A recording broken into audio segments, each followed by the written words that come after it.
नमस्कार दोस्तों, आज हम बात करने वाले हैं सांपों के बारे में। हम सांप से केवल एक वजह से डरते हैं, वो है सांप का जहर।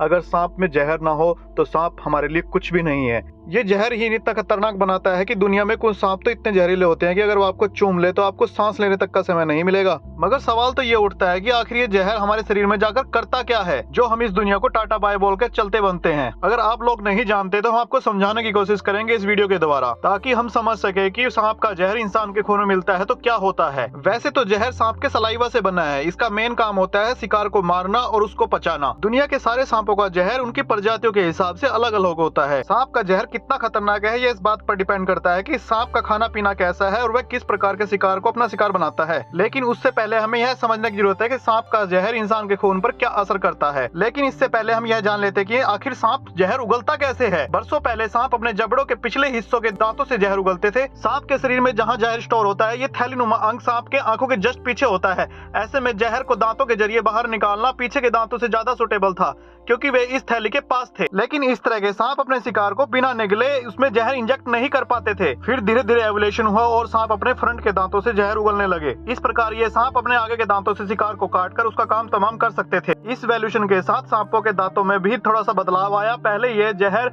सांपों के दांतों के द्वारा टपकता था, फिर धीरे धीरे कैविटी बढ़ने से इनके दांतों के बीच में सुराख बन गया, जिससे यह जहर डायरेक्ट इनके दांतों के बीच से होता हुआ बाहर निकलने लगा और सांपों को जहर को डायरेक्ट शिकार के शरीर में इंजेक्ट करने में आसानी होने लगी। हालांकि ये एवोल्यूशन दुनिया भर के सांपों में नहीं हुआ। यह एबिलिटी सिर्फ ऑस्ट्रेलिया और भारत के सांपों में पाई जाती है, इसलिए ही दुनिया के सबसे ज्यादा खतरनाक सांप ऑस्ट्रेलिया में पाए जाते हैं। अब सवाल आता है कि सांपों में सबसे खतरनाक जहर कौन सा होता है। यह कह पाना थोड़ा सा मुश्किल है, क्योंकि मैंने आपको पहले ही बताया है कि सांपों का जहर उसके द्वारा शिकार किए जाने वाले जीवों पर डिपेंड करता है। यह इस बात पर भी डिपेंड करता है कि सांप कौन सा है और किस जानवर को काटा है और कितनी क्वांटिटी में जहर उसके शरीर में पहुंचाया गया है। ये जीव भी सांपों के जहर से खुद को सुरक्षित रखने के लिए अपने अंदर एंटीबॉडी डेवलप करते रहते हैं, जैसे कि हनी बैजर ने किंग कोबरा सांप के जहर से अपने आप को सुरक्षित कर लिया है। इस पर कोबरा के जहर का कोई असर नहीं होता है। सांप अपने शिकारी जीवों की प्रतिरोधक क्षमता बढ़ने की वजह से अपने जहरों में भी बदलाव करते रहते हैं और समय के साथ ही सांपों का जहर और ज्यादा खतरनाक हो गए हम इंसानों के लिए और ज्यादा घातक हो जाता है, क्योंकि हम यानी मैमल्स बहुत हद तक सांपों के मेन प्रेस रोडेट से मिलते जुलते हैं। हमारा नर्वस सिस्टम और हमारे शरीर में ब्लड क्लॉटिंग कैसे होती है, हमारा नर्वस सिस्टम कैसे काम करता है और भी बहुत कुछ रोडेट से मिलता जुलता है। इसलिए रोडेट्स को शिकार बनाने के लिए डेवलप किया गया जहर हमारे इंसानों के शरीर को और जल्दी नुकसान पहुंचाता है। सांप का जहर इंसानों के शरीर में कई अलग अलग तरीकों से असर करता है।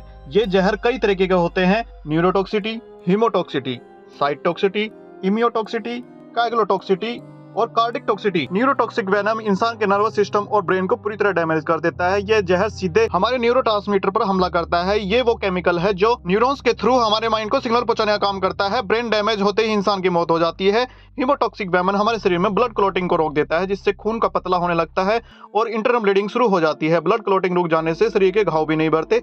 ऐसी अवस्था में इंसान की मौत लगभग तय मानी जाती है। साइटोटॉक्सिक वेमन शरीर की सेल्स पर अटैक करता है। इस जहर के असर से सेल्स अंदर ही अंदर गलने लग जाती हैं, उनमें छाले फफोले पड़ने लग जाते हैं, जिससे सेल्स मरने लग जाती हैं और धीरे धीरे इंसान की मौत हो जाती है। इम्यूटॉक्सिक वेमन हमारे शरीर की मसल्स पर अटैक करता है, जिससे इंसान का शरीर लकवाग्रस्त हो जाता है। कभी कभी इस पैरालाइज की वजह से इंसान की मौत भी हो जाती है। नेक्स्ट, क्यूगलोटॉक्सिक वेमन इंसान के खून की क्लॉटिंग प्रोसेस को बहुत फास्ट कर देता है, जिससे शरीर के अंदर खून के थक्के जमने लग जाते हैं और ब्लड सर्कुलेशन रुक जाता है, जिससे अल्टीमेटली इंसान की मौत तय हो जाती है। अगला, कार्डियोटॉक्सिक वेनम सीधे हार्ट पर असर करता है, जिससे इंसान का दिल काम करना बंद कर देता है और उसकी मौत हो जाती है। लेकिन इससे भी डरावनी बात यह है कि बहुत से सांपों के जहर में कई टॉक्सिक कंपाउंड पाए जाते हैं, क्योंकि इनका जहर एक से ज्यादा तरीकों से इंसान के शरीर पर अटैक करता है। आप अंदाजा लगा सकते हैं कि सांपों के काटने से हम इंसान को बचना मुश्किल क्यों हो जाता है। चलो अब जानते हैं कि जब सांप का जहर इंसान के खून में मिक्स होता है तो क्या होता है। यहाँ पर हमने इसे जानने के लिए 2 ग्लास के जार लिए और दोनों में इंसानी खून डाला और एक जार में खून के साथ थोड़ा पानी मिक्स किया और हमने दोनों जारों में खतरनाक सांप के एक एक जहर की बूंद मिलाई, ताकि इसकी कम से कम क्वांटिटी को नोट किया जा सके। यह बात कुछ ही पलों की थी। जहर ने अपना असर दिखाना शुरू कर दिया। 3 सेकंड से भी कम समय में खून एक जेली के रूप में बदल गया। लिक्विड स्टेज में रखा खून सॉलिड हो गया था,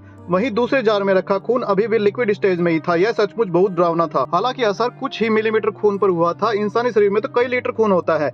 ऐसे में शरीर में छोटे छोटे थक्के जमने स्टार्ट हो जाते हैं। यह क्यूगलोटॉक्सिक जहर का असर है। इसके बारे में हम पहले भी बात कर चुके हैं। यह किस तरह ब्लड सर्कुलेशन को रोकता है और इंसान की मौत हो जाती है। लेकिन सांपों से इतना भी डरने की जरूरत नहीं है, क्योंकि सांपों को अगर हम नहीं छेड़ेंगे तो वे हमें नहीं काटेगा। अगर आपको गलती से काट भी ले तो साइंस ने बहुत तरक्की कर ली है। अब जहरीले से जहरीले सांपों के कांटे का इलाज भी संभव है।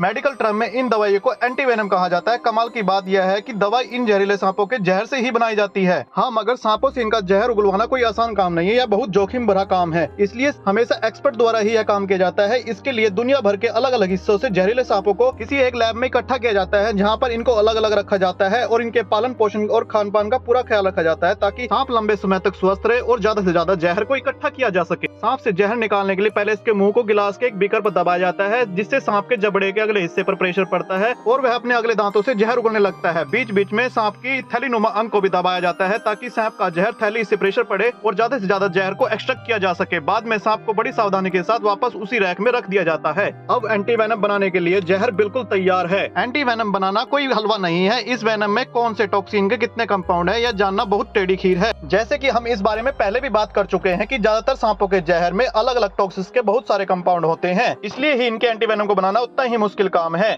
एंटीवेनम बनाने से पहले वैज्ञानिकों ने लैब में पाले गए कई सारे चूहों पर दुनिया के अलग अलग सांपों के वेनम का अलग अलग क्वांटिटी में टेस्ट किया, ताकि एंटीवेनम की डोज की क्वांटिटी का पता लगाया जा सके। आपको जानकर हैरानी होगी, एक एंटीवेनम बनाने के लिए एक बार में निकाले गए औसतन 15 से 20 सांपों के जहर की जरूरत होती है। सफलता की बात की जाए तो आज के समय में दुनिया भर के ज्यादातर सांपों के एंटीवेनम बनाए जा चुके हैं और जो बचे हुए सांपों के जहर पर खोज जारी है। एंटीवेनम के अलावा सांपों के जहर को मेडिकल विज्ञान ने वरदान की तरह इस्तेमाल कर बड़ी उपलब्धि हासिल कर ली है। मेडिकल में भी इसके कई सारे यूज होते हैं, जैसे कि क्यूगलोटॉक्सिक जहर खून का थक्का जल्दी जमा देता है, तो इससे ऐसी दवाई बनाई गई जिससे ऑपरेशन के दौरान मरीज का खून ज्यादा ना बह सके। इसी तरह स्नेक वेमन के और भी कई सारे मेडिकल यूजेस हैं। तो चलिए आज के वीडियो में बस इतना ही। कमेंट में जरूर बताइएगा कि सांप के जहर के इंसानी खून में मिलने पर होने वाले प्रभावों के बारे में यह कमाल की इन्फॉर्मेशन आपको कैसी लगी। मुझे आशा है कि आपको यह वीडियो बहुत पसंद आई होगी, तो हमारे इस वीडियो को लाइक कर दें। अगर आपने अभी तक हमारे चैनल को सब्सक्राइब नहीं किया है तो तुरंत कर दे और बेल आइकन को प्रेस कर दे, ताकि आपको हमारे आने वाली नई वीडियोस की नोटिफिकेशन मिल सके।